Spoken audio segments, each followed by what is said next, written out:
of his speech is, so you want to have a baby. So you want to have a baby, Glenn Pinto.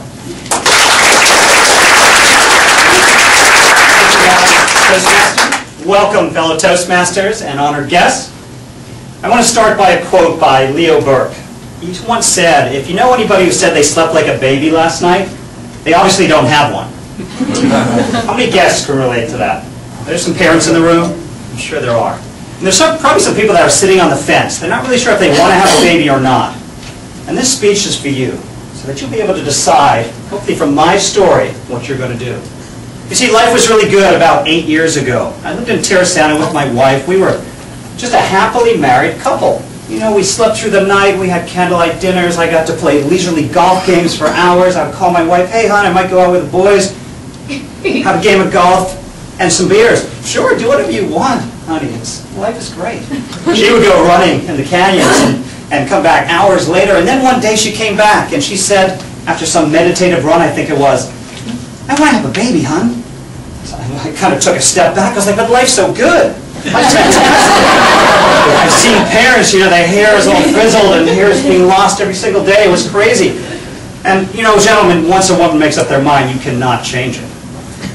The great thing about it was that once we did decide to have a baby, we moved on to the next phase. You see, I called this sex with a purpose.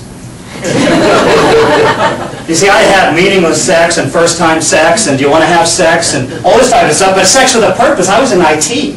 You see, I set objectives every single day. So sex with a purpose, what a perfect thing. Unfortunately, things kind of went too good. My wife was pregnant about 3 months, and little did I know that was probably going to be the most amount of fun I was going to have in a really long time.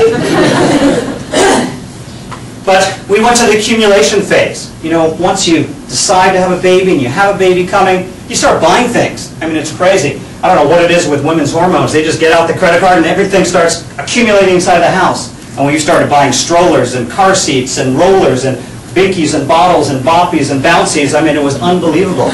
You know it's bad when the credit card company calls you up and says, you know, we saw excessive spending at Walmart this weekend. And I said, well, you know what, we're having a baby. He's like, I'm sorry, sir. And then the lockdown begins. You know, all those little clips that happen on the drawers and the cupboards and the toilet seats. I mean, they were everywhere. I felt like I was in the green zone of Iraq. Even in the evening when I went to go to bed, you know, I was worried that it was locked. I was going to be locked out of my own bedroom. You know, I had done my work. I was wondering how many people would catch it. Well, then finally the baby was about to come. 9 months went by. My wife was having a C-section, and the doctor was taking this thing out of my wife, and it just came out like this, and I was in the surgery room, and I was like, oh my God, I've never seen something so precious and beautiful, but yet so ugly at the same time. The doctor handed it to the nurse, and she brought this beautiful, precious little thing over to my wife to see for the very first time, and my wife, you know, she was completely morphine. And she looked at the baby, and she looked up at me, and she said, it doesn't look like you, Glenn. I'm like, well, of course he doesn't look like me. It's a bloody alien, for God's sake. You know, God bless those nurses. They took the baby, they cleaned it up, they swallowed it, they put it into a bassinet, and I got my first chance to pick up my son for the very first time. You know, I never picked up a baby before. I mean, I went on this side, and I said, no, that can't be right. I might break its neck. So then I went to that side, and I was spinning around the bassinet. I almost got dizzy, you know, trying to figure out how to pick up this baby. But finally, I got in the right position. I was holding my son for the first time. I was in love. I was like completely in love. I didn't know what a wife was for anymore.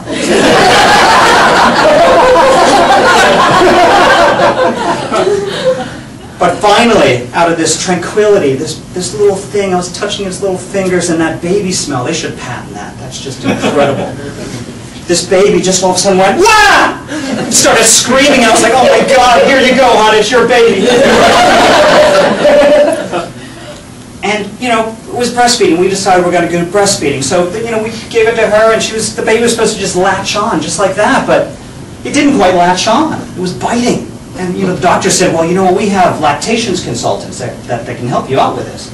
It's like, a lactation consultant? I don't remember seeing that career path back in college. But really, there's a lactation consultant. They help women have babies latch on. I was like, IT professional or lactation consultant? I think I might have to change careers here. Well, these lactation consultants came in the next day. One grabbed the baby, the other one grabbed my wife's breast, and they put the baby in the perfect position, and within seconds the baby was right latched on. They grabbed my hand and grabbed my other hand, and all 6 of us were just hanging around my wife, and this little baby in the middle. I mean, it was quite the scene with all of us there, breastfeeding all together. I mean, it was just like one big happy family. And just at that time when my wife was breastfeeding, the phone rang. And it was my sister who called, and she said, I'm sorry, is this a bad time? Are you on the other line? And my wife just said, no, I'm on the other boob. Well, after that baby gets a good meal, they're going to start pooing and peeping and all of that kind of stuff starts happening. Yeah, it did happen. But I decided to go green in my diapering techniques. Parents always said, newborns can pee, poop 12 times a day. You have to do so many diaper changes. Well, I somehow managed to do 2 to 3. That was quite amazing. You see, outside the box it said, good for up to 10 pounds. Why did they educate me that it was not the diaper's weight, it's the baby's weight? A little late there, huh? Well, after that, we had to travel with this baby. First time, that is probably the worst fear of all parents, to have to get on a plane. What are you going to do with a toddler on a 14-hour flight to somewhere in Europe? Experienced parents said, you know what? You should try drugs. They work really well. I said, what a great idea. But I took them the entire flight, but I just never fell asleep. Well, I'd like to end this speech by asking those fence sitters, are you ready to have that baby? Are you ready to get on the other side of the fence? Or are you ready just to run out that door? I'd like to end with a quote from an unknown author. It says, a baby will make love stronger, days shorter, nights longer, your bankroll much smaller, your home happier, clothes shabbier, but the future well worth living for.